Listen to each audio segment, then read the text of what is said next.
मैं एक सवाल और कह रहा हूं, क्योंकि एक मौलाना की बार बार चर्चा होती है, मैं पूछ ही लेता हूं, कई सारे का मैंने नाम ले लिया। मौलाना तौकीर रजा, वो कह रहे हैं मुसलमानों सड़क पर आ जाओ, वक्फ को लेकर उनसे सवाल पूछा गया, कह रहे हैं आरएसएस आतंकी संगठन है, वही सब करवा रहा।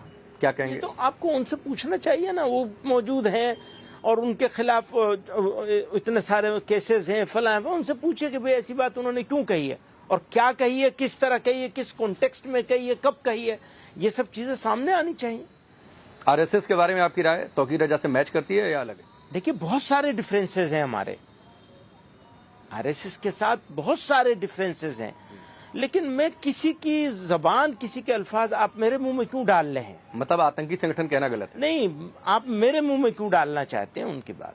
नहीं, मैं तो उस पर राय पूछ रहा हूँ, या तो बता दीजिए सही है, मेरी या तो बात बता तो दीजिए ये कि गलत है। बहुत सारी असहमतियां हैं और बहुत सारी चीजों में सहमति भी मिल सकती है, ढूंढे जाएंगे, लेकिन हम लोग असहमतियां ढूंढते हैं, सहमति नहीं ढूंढते। एक और साहब हैं जो आजकल देश से बाहर हैं, जाकिर नाइक। उनके कई सारे वीडियो हर दूसरे दिन अपने सोशल मीडिया पर डाल रहे हैं वक्फ के नाम पर कि वजूद का मसला है, मुसलमानों जाग जाओ, जैसे पूरे मुसलमानों को जगाने का ठेका उन्होंने ले रखा है। आप लोग इसके काबिल नहीं हैं। वो तो हर आदमी के अपने अपने तरीके होते हैं, अपनी मर्जी होती है, अब किसी के बारे में क्या तबसरा? नहीं तो जाकिर नाइक को आप भड़काऊ मानते हैं? हम किसी के बारे में क्यों तबसरा करेंगे? एक इंडिविजुअल के बारे में आप मुझसे क्यों?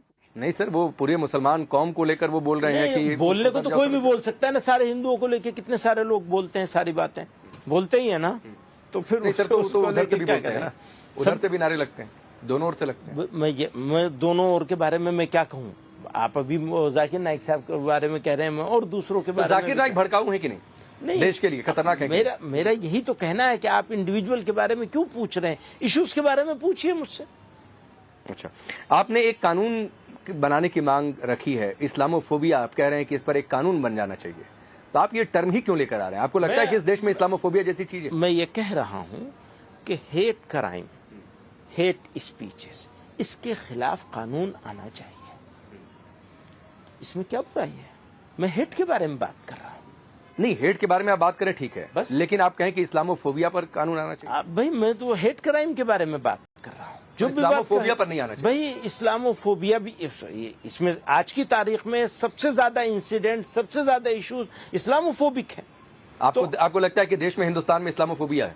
इस्लामोफोबिक कुछ एक बहुत बड़ा षड्यंत्र करके अलग अलग तरीकों से इस देश की जनता को इस्लामोफोबिक बनाने की कोशिश की जा रही है और लगातार इंसिडेंट्स हो रहे हैं। नहीं सर, इस्लामोफोबिया है और इस्लामोफोबिक बनाने की कोशिश की जा रही है, दोनों अलग अलग बातें। इस्लामोफोबिया अलग कैसे होगा? जब तक आप इस्लामोफोबिया क्रिएट नहीं करेंगे तब तक लोग इस्लामोफोबिक होंगे नहीं। तो सरतन से जुदा के जो नारे लगे उनको क्या कहेंगे आप? उसकी सबसे ज्यादा मजम्मत तो हम नहीं करिए, वो आपको पता भी नहीं चलती है। अगर आप वरना आपको सवाल करने की सर जी सुन लीजिए, आपको सवाल करने की जरूरत ही नहीं रहती अगर आपने वो देखा होता। उनसे ये लग रहा है कि आप ये कहना चाहते हैं कि इस देश में मुसलमान खतरे में है? नहीं, आप फिर दूसरी तरफ ले जा रहे हैं, यही तो आपका कमाल है। आपका कमाल है। मेरा क्या है? आपका शुक्रिया अदा बीजेपी कहती है कि हिंदू खतरे में है, दूसरी पार्टियां कहती हैं कि बीजेपी की वजह से मुसलमान खतरे में है। खतरे में कोई आपकी इन बातों से आपने कह दिया कि पूरी सिविल सोसाइटी उस समय खड़ी नहीं हुई। देखिए, खतरे हमने खुद कहा कि अगर कोई भी बयान अगर खिलाफत में है और गलत है किसी के लिए, चाहे वो आपने जो बात कही प्रॉफिट साहब के लिए हो या किसी भी धर्म के जो ईश्वर हैं उनके लिए हो, तो वो गलत है। जिस तरह से उसको कहा जाना चाहिए उस तरह उसको नहीं कहा जा रहा है। सोसाइटी कुछ नहीं बोल रही है, खामोश बैठी है। तो बात क्या हो गई है? कुछ मीडिया हाउस, कुछ पॉलिटिकल पार्टीज और कुछ चंद एक लोग इसको खड़े होकर अपनी मेजोरिटी साबित करने पे तुले हुए हैं कि मुल्क ऐसा है। मुल्क ऐसा बिल्कुल नहीं है। सर मेरा सवाल रह गया, एक मिनट। मुल्क ऐसा बिल्कुल नहीं। मुल्क ऐसा है कि इसने सर पे बिठाया है लोगों को, इस देश ने, इस देश के लोगों ने। और मैं हमेशा ये बात कहा करता हूं, जब भी कहीं बाहर से आता हूं, मुझे वहां के फूलों में वो खुशबू नहीं मिलती जो इस मिट्टी में मिलती है। और ये क्यों कहता हूं? ऐसा नहीं है कि मैंने इत्तेफाक से कह दी है ये बात। आज भी मैं इस बात को कहना चाहता हूं। मेरा यकीन है इंडियन मुस्लिम्स के लिए इंडिया से अच्छी जगह नहीं है कोई।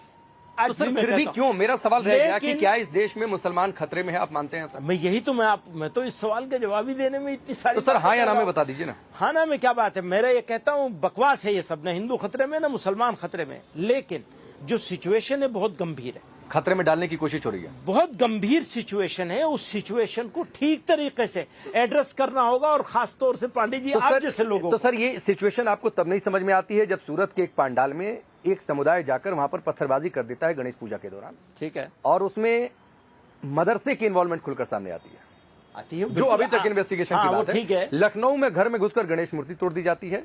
मांड्या में आप जाकर देख लीजिए जो तस्वीरें वहां पर सामने आई।